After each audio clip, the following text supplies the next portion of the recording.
Qualcomm on Wednesday continued its legal assault against Apple with a pair of filings alleging infringement of in-house and purchased patents, including intellectual property developed by defunct portable device maker Palm.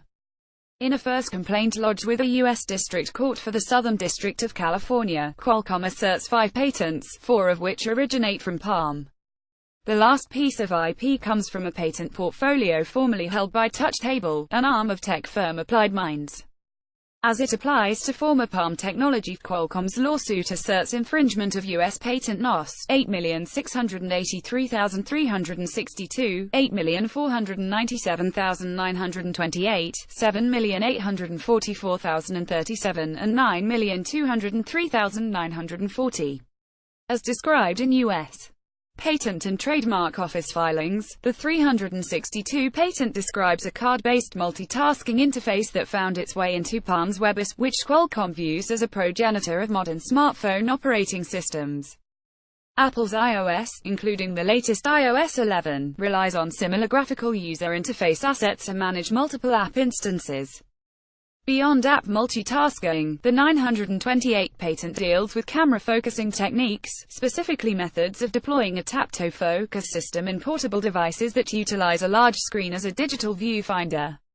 The 037 patent describes methods of responding to an incoming call with a text message instead of sending it to voicemail or declining it altogether.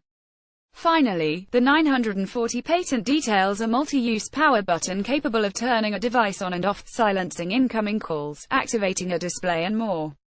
Apple's iPhone devices have incorporated similar features over the years, Qualcomm says, and are thus in infringement of the IP. The Touchtable patent, U.S. Patent No. 8,665,239, dates back to 2012 when Applied Minds founders and former Disney employees Daniel Hillis and Brand Van dreamed up a large table device with embedded touchscreen.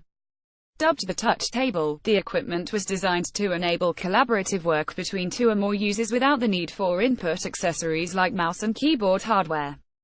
In particular, Hillis and Ferran developed a number of gestures that allowed users to manipulate on-screen images.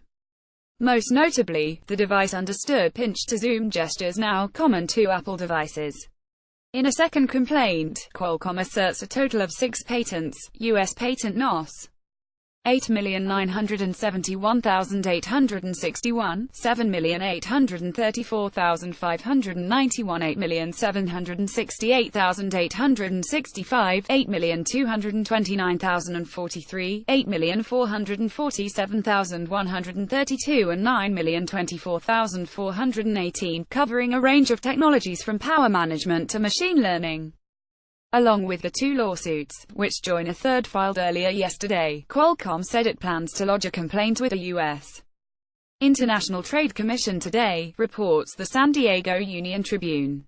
The legal volley arrives just 1 day after Apple filed its own countersuit claiming Qualcomm's Snapdragon processors infringe on 8 owned patents. General Counsel Don Rosenberg in a statement said today's Qualcomm filings are not a direct rebuttal to Apple's complaint. "You can't react that quickly to file lawsuits," Rosenberg said. "We were in the process of filing 3 new district court cases in San Diego today, and 1 new ITC case in Washington, D.C. Those involve a group of 16 patents that are additional to the ones we have already sued them on, and 5 of those 16 are ones we are suing them on in the ITC seeking an exclusion order." Qualcomm in July asked the ITC to ban the import and sale of iPhone 7 and iPad models that allegedly infringe on a set of 6 patents. Notably, the complaint was limited to devices using Intel modems instead of those built by Qualcomm and its subcontractors. With its new ITC complaint, Qualcomm is looking to include Apple's recently released iPhone 8 and iPhone 10 units in the potential ban. The company is once again limiting scope to devices that use Intel cellular communications hardware.